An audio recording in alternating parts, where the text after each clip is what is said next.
Hi, I'm Brian. Hey, I'm Merisa. And this is Human Coupling, the show about what it means to be human and be in a couple. So whether you're married, divorced, dating, or don't know where you land, we're here to help. Hey everyone, it's Merisa. What's up, Brian? How you doing there? How's everybody out there in podcast land? I hope they're all doing great. Me too. Yeah, so today is another episode of Human Coupling Podcast, and we are talking about TV in the new world and why we are not into cable and why streaming is so much easier because it doesn't try to rob you. Dun dun dun. Yeah. That's the noise that you need to make Yeah, whenever exactly. you open your cable bill because you're pleasantly surprised. I'm being facetious, of course. You're pleasantly surprised that you're not paying them with, your extra blood from, the blood bank because they're taking every single thing from you. Yeah. So it's perfectly fine. But you know what? We have a brand new world and so many different alternatives, don't you think? You know what I say? Screw you, cable. Streaming's my god now. Well, there you go. I mean, that's just what happens. If you don't play the game, you're gonna be left in the dust. And you might say, what does this have to do with coupling?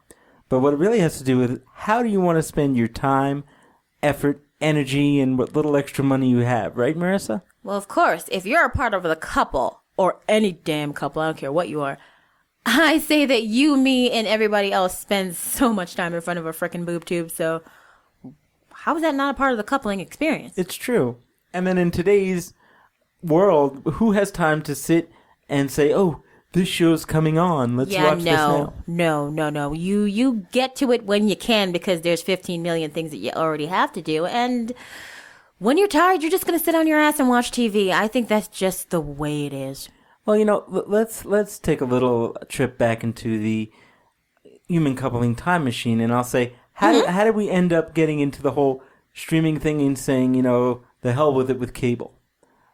I would say it came about a couple of years ago when we realized that every time we went out somewhere and came back, the exact same shows were on the exact same channels in the exact same spot. Of course, yes. It would literally be like 5 seconds off from where we left the house, and it was really annoying the crap out of us. Yes. I know it was annoying me because I'm like, was this just on when we left? How is this possible? And it's not like, we left it on the same channel. Like, you could flip the same 5 channels, and the same 5 channels will play the same 5 shows in the same 5 time There's literally frames. nothing on. I'm just so bored with TV sometimes. And so I'll admit it, and Marissa will yell at me for this, but I'll admit it that I got suckered in by the whole thing.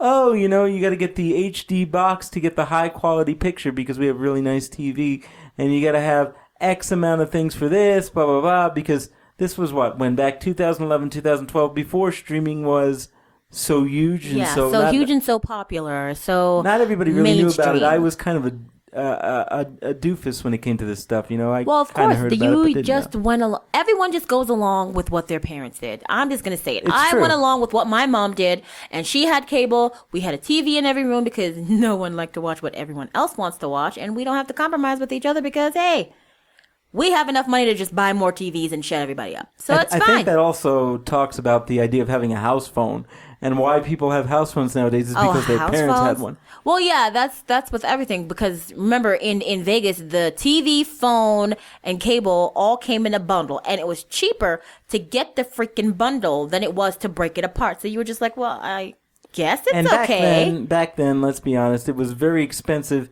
to have unlimited phone minutes. Yeah, too. there was no unlimited phone minutes. There and was, but it was all ungodly inclusive expensive. and text and phone and data. Oh God, I didn't even know about any of that stuff. Yeah, and so that's what we did. But when we came here, it was a different time. And Yes. But we still wound up getting cable because they decided to give us this great deal, and we weren't paying that much money. And Yeah, that's true. And then once the dreaded contract came up, they wanted to charge us like $200 more. Well, yes, because the cable same company is basically the pusher man, and he gets you in The the pusher door man. with his sweet, sweet candy and his sweet, sweet promises, and then you're hooked, and you're like, oh, Well, I just can't see myself without all these channels. I just can't see myself without cable. I just don't see myself like it's so silly. And what's it been 3 years since we've had a cable channel? I think so, yeah. And basically, I couldn't care less. I couldn't give a shit. I couldn't care less because I am out the door at 6:30 in the morning, 6:30 a.m. in the morning, and I get back through this door probably at 6 p.m. at night. So TV is not on the agenda. And I'm always in and out at all different times of the day and night with my business. TV is not on the agenda. So, and even if I am home, I'm working in my home office, so I'm not watching TV. Yeah, but you know what? The little things that you do want to watch, if you get one of those rabbit ears, I'm kidding, no. You can get a nice little antenna, and it screws into the back of any kind of TV. And we do have one of those, by the way. Yes, we have little bunny ears, and it's perfectly fine. It gives you a lot of good channels. It actually gives you 79 channels. 79 channels. If you get a good one, if you buy one of those HD ones or whatever it does, and you stick it in there because your TV has to have the little antenna hookup on the back. It's legally bound to be there. So don't say, oh, my TV is so brand new, it does not have that. No, look in the back. It is there. You know what it looks like. Remember back from childhood. You know what it looks like. You can actually look it up in your manual and it'll tell you where it is. Don't pretend that your TV is high and mighty and it's too cool for school. No. If you have a TV, it has the antenna hookup in the back. And those channels, they're free. Holy hell. You don't have to pay to watch TV. You can do what you want. And you know what? Having cable for all those years, you forget that antenna TV comes without a price tag. Remember that? And here's the interesting thing too, Marissa. This blew my mind. Was the HD digital quality of the shows that mess is 200 times better than the supposed HD box that I paid $15 or $10 extra a month for. And exactly. That's fucking bullshit. That was fucking bullshit to find out that my little bunny ears over here no kidding. Had better signal quality than the cable box. Isn't that true, man? That's okay? That was some stuff. Yeah, you know what it is? It's those little don't ask, don't tell moments. And then when you walk through the door and you go down the rabbit hole and you see what's going on, you are pissed because you're like, I've been throwing my money through the window. Exactly. Yes, but you know what? Cable, not having cable, TV, antenna boxes, all those things, these are personal decisions. And for us, our personal choice was to cut the purse strings from their hands and keep a little bit of extra change in our wallets, right? Because I know what that pertains to. You know what that pertains to, Brian? What's that? Good budgeting. When you remove that $100+ look it up. Sometimes it's $100+ and you're just not paying attention. It was at least $150 to $200. Exactly. Most people will when say you that's remove right. those couple of dollars and you have them and you see the difference in your purse strings, you're going to say to yourself, yep, this was a good couple's decision because what are we doing? We're saving money. And guess what, folks? Yes, we are. Guess what that forces you to do as well. It forces you to go out into the real world and spend time with one another. Or communicate. And do things. Yeah, or communicate. That happens too because, you know, when it's just not mindless flipping the channel for an hour because you have so many gosh darn TV channels. And you God, it was nice to get her out of that habit. What folks. to You watch. don't understand. Yeah, whatever. You know, I watch TV like a crazy dyslexic monkey. I can't help it. Yes, it was. Because I am freaking dyslexic. But That's what you know happens. what we wound up doing, folks? It's kind of interesting. We wound up talking more. We wound up actually playing board games. Of course. Went out more, and heck, we even decided to do a podcast, which, if I had cable, I don't know if I'd be talking to you right now. Probably not, because you'll just be sitting there staring at reality TV or something, right? Yeah, now let's talk about the flip side of that, which is the almighty streaming god that we use now. Yes, our friend, the streaming. Now, we have a special net TV, and we also have the Roku box, that amazing little thing that sits in the corner. And yes, we are giving a plug to Roku because it's awesome. You know what? I have a Roku box. People know what the hell a Roku box is, so I don't feel like I'm giving them a plug. So it's all good. It's just like saying, hey, if I talk about The Simpsons, I'm plugging The Simpsons. No. Bart Simpson started school when I started school. Yeah, he was in fourth grade and when I am I in was my in fourth grade, friggin' folks. 30s. See, but we all know this. These are things we grew up with. These are things that are around us. It's part of the lexicon of American culture for those of you outside the United States. This is in American culture, and if you don't know it, you need to open up a book or something. Yes. I don't know. Get some Cosmo. There you go. And so we started down the streaming rabbit hole, which is amazing, by the way. I think it's fun because you know what? You do tend to watch a lot more documentaries and learn a lot of things about different places. I know we do. We watch a lot of crazy documentaries, and it's so cool. The price that I pay for Netflix, it costs me, what it cost me for 3 months of Netflix would be 2 movie tickets, and not even half of what my cable bill would cost. Yeah. So it's kind of crazy. You got to really, really think about that, man.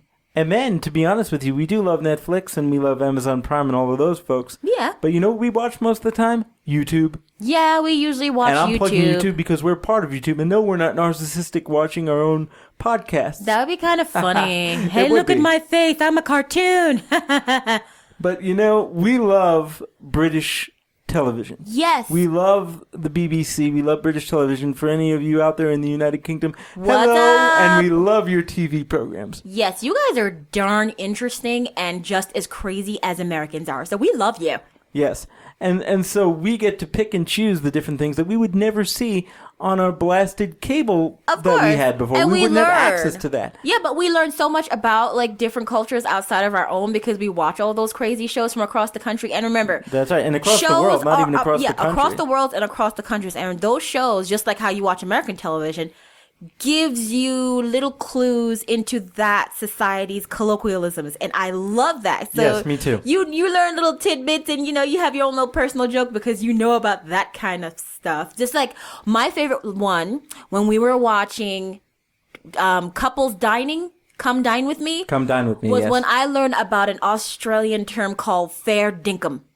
I don't remember that one. You don't remember? That was the cutest little thing. It was this Australian guy, and he was a soap opera star, and his dinner plate included a meal called fair dinkum. And it really wasn't a meal. It was just a colloquialism that they say all the time. And if you know what it means, you know what it means. And if you don't, you don't. So it's just literally called fair dinkum. And everyone was like, oh, is that a meal? Is that like pudding? Yeah, pudding means dessert. So it's so silly.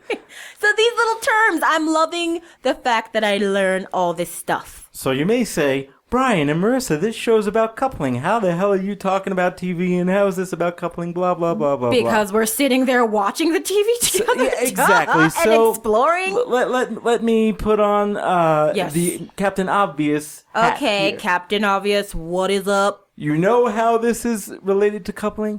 Guess what? We're watching TV shows from around the world. What? Together. Right. And we are learning little tidbits together. And it's super fun to learn about other cultures.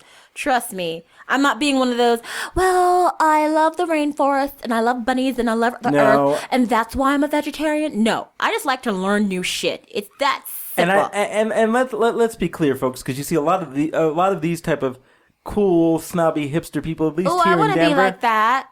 We are not NPR snobs, okay? No, I don't listen to NPR. I'm sorry. I do from time to time. I can't. I do. It's saddens me. I like their exposés on jazz and all that kind of stuff. See, that's love him. stuff. See, he's a snob. I love music. I'm a musician, snob. but and I love comedy, so we differ in that way. He will sit there and watch documentaries about his favorite musicians, and he will sit there and listen to this stuff, and I'm just like, I'm so bored, change the channel. But if we put on hair videos, she can be there for 6 hours. Well, hair videos is what I want to do because you know what? Hair videos is me actually going out and practicing the craft that I'm learning by watching TV, right? Well, I could go the same direction and say by watching different things on music, I'm learning because I'm a musician as well. Okay, that's great, but where's your musical equipment? There's no musical equipment. I don't have any right now. There is no musical equipment in this house. I have two hands, afford any right now. And I have some really puffy afro hair, and I can practice everything I watch. So what? And see?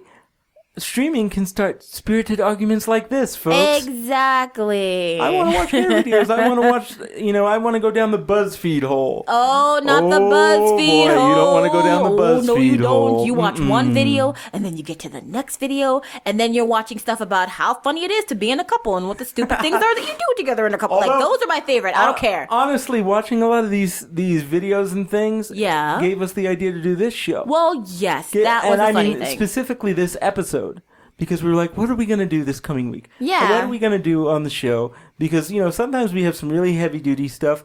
And since we're coming up with the holidays, we want to try for the next month or so, the next 60 to 90 days, to try to make it as light as possible. Yes, so lighthearted and silly. And don't worry, for all of you out there who are just tuning in because you're trying to hear some therapeutic advice, that stuff will come too. But this week we're just talking about crap. Okay. That's this just week how it we're is. talking about crap on Human Coupling Podcast. Okay. Yeah. But you know what? Silly. This matters. I don't care. Every single day you sit down together in a relationship and it's time to actually relax and kick off your shoes and there's no stuff to do. You do sit in front of the television if you so choose and you have to make a decision together to not basically piss each other off by what you're going to pick because I pick things that somehow he doesn't like. He picks things that somehow I don't like. But in the end, we do have to try to make a little bit of a compromise. We like, I would say, 95% of the same things. Yeah, pretty much. So it's not too bad. And believe it or not, folks, and this might shock those of you here in the United States, we only have one TV in the house. We only have one TV in the house. Can you believe it? Oh, yes. People come to our house and visit and get annoyed as crap. Like, where's the other TV? What other TV? Huh? What do you mean you don't have another TV? One? No, we only have one big, giant, manly TV. It's huge. Yes, it's 5 feet across, folks. It's huge. Yeah, my TV's gigantic. bigger than your TV. What's up? But the way I look at it is, if you're going to have one, make it count. Yeah, pretty much. I mean, whatever. I mean, it's okay to have a big TV, though. It's fun. Oh, yeah. It's like fun. watching movies in your house. Because I hate the movie theater. No, I like the little cheap theater that we go to. Well, no, I'm not talking about that. I'm talking about, I used to go to the movies all the time, and I go maybe once a month, twice a month. Well, they're damn expensive. That's Yeah, there is a cheap theater here damn that's expensive. $4 I'm sorry. a ticket. You can't really beat that. No. That one's cool, but you do have to wait a little bit longer for the particular movie to come in. But you know what? I'm a very patient person. I'm with that guess guy. What? Since we're not stuck with the whole cable thing and having things shoved in our eyeballs constantly, we actually go out and we support local theater and we go to different coffee houses and plays and different bookshops, different things like that. And we come online and tell you all and festivals, about as you it. well know, in our couples activity segments like we did about 2 weeks ago. Of course, if I was sitting home watching cable, I wouldn't have done none of that. We watched this reality show. Yeah, no. Where this chick who's 22 decided not to take a bath for 3 weeks. That's okay. To win $1,000. No. Yeah. That would be really boring for you guys. Yeah, I don't really want to talk about that because I would think no one would want to listen to us, Exactly. So, let me ask you, Marissa. Uh-huh. While we're going on to the tail end of our show here, which I can't believe how quickly it goes all the time. We go fast when we're complaining. And we kind of did much about nothing this week, but that's fine. What's wrong with that? What do you think is important for new couples to know? Because this is a big part of cohabitating. This is a big part of the next step. Because you can easily get sucked into the mass media rabbit hole and disconnect. So what do you think is really important about this? What's the lesson that we have learned as a couple? Well, the wheel of morality has turned and turned and turned. Oh, and goodness. I know, I'm sorry. I'm doing it again. All right, I'm sorry. Well, this week's episode, I would say it's one of those compromise episodes because we both had to agree to get rid of the cable. If I agreed to get rid of it and he said no, I don't think it would have been something that we could have done for a very long time. I agreed, he agreed, and we made this decision together as a couple, and I like that aspect of it. So whatever big decisions that you make in life, my lesson here is to make it together and to be honest. Don't just do it because he wants to do it or she wants to do it. And you may say, how is getting rid of cable a big decision? But it is a big decision. Because whether you believe it or not, and yes, you can watch all the streaming you want and all that kind of stuff, you're still going to be with each other more. And you have to be think in about the this room stuff. and be present together. Yeah, Because, what if your internet goes out, or if you just don't feel like streaming something and you have to sit there and talk to one another but don't know how to do that? Or what if you then? can't make a decision on what show to pick to watch? Because remember, when you stream, you have to pick the shows to entertain you. You don't just get them to come to you. And you there's no pick it. flipping. No, you have to go to the destination and make a conscious choice. What do I want to watch today? So you have to do more thinking. It's very weird. So that's a big part of that decision. You have to think about that. It's true. It also comes down to what I was thinking, compromise, like Marissa said, but also being in the now, being conscious, having to consciously make decisions. Yeah, this is an effort kind of thing. And that small effort of making the decision to not have not have cable and have antenna TV, or not have antenna TV, and have streaming if you want, because most people do want streaming. What is that going to mean for you? How is that going to change your life? A lot of people revolve their lives around their TV, whether you want to believe it or not, and their DVRs. Some people do. I never saw the point of DVRs and all that crap. I would never see the need to have it. But, if you're really into all of that and all of a sudden you unplug from all of that, what does that mean? It's almost like waking up from some form of anesthetization. Wouldn't you agree? I would definitely agree, because it's so weird to have to readjust. It is like literally coming down off of something, because that we adjustment become addicted period. to it. We really do. I didn't know that. It was weird when we actually went through that situation of just the decision of picking something. It was so frustrating for a while. It took a good 2 to 3 months before we were really used to it. It really took a long time to come to this decision and be super okay with it. And then once we made it, to not go back. And the cable companies are like drug dealers. Well, for only this much more, you can have this much. So no, go away. Leave me alone. But that's just the way it is. That's the way stop it, you're so mean. No, but it was so weird. I was like, dude, am I literally coming off of a drug right now, this cable thing? It was so weird. So when I say that streaming is our god now, yes, I mean, I'm actually not saying that I'm just as addicted to streaming as I was to cable. I'm saying I have woken up. I am no longer anesthetized. To pull out a movie reference, if anybody saw the movie, it's a little known movie, Surrogate, with Bruce Willis. It was all those folks that were going through their daily lives through the use of these robots. Yeah. And then when the robots no longer worked and people had to go outside and interact with each other, it was like an awakening, and that's how I felt. A complete awakening in control of my life once more. And with that, that's all I have to say on the subject. How about yourself, Marissa? That's all I have to say. Okay, so bye-bye now. Hey out there in podcast land, it's Brian from The Couple. Do you want more of the laughter, love, and hijinks that is the Human Coupling Podcast? If so, like us on Facebook, friend us on Facebook, subscribe to our YouTube channel, follow us on Twitter, follow us on SoundCloud, follow us on Google+. Would you like to let us know how we're doing, or let us know how you're doing? Or do you have an idea for a show topic? If so, send us an email at humancoupling@gmail.com. Hope to hear from you soon. Bye-bye now.